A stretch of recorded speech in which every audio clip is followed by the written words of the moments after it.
नमस्कार, तुम्ही बघत आहात प्रखर न्यूज। ठेंगोडा ग्रामपंचायतीचा अभिनव शैक्षणिक निर्णय।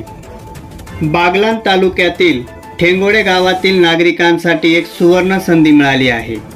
ग्रामपंचायत ठेंगोडा हद्दीतील पालकांनी आपल्या मुलामुलींना जिल्हा परिषदेच्या प्राथमिक शाळेत सन 2025 आणि 26 मध्ये इयत्ता पहिलीसाठी प्रवेश दिल्यास त्यांना चालू वर्षातील घरपट्टी आणि पाणीपट्टीमध्ये सवलत मिळणार आहे। तसेच विद्यार्थ्यांना शालेय दप्तर देखील मोफत देण्यात येणार आहे। ठेंगोडा ग्रामपंचायतीचा मुख्य उद्देश विद्यार्थ्यांची संख्या वाढवणं आहे आणि विद्यार्थ्यांना शिक्षणासाठी प्रोत्साहन देणं आहे। प्रखर न्यूजसाठी ठेंगोड्याहून नयन शिवदे।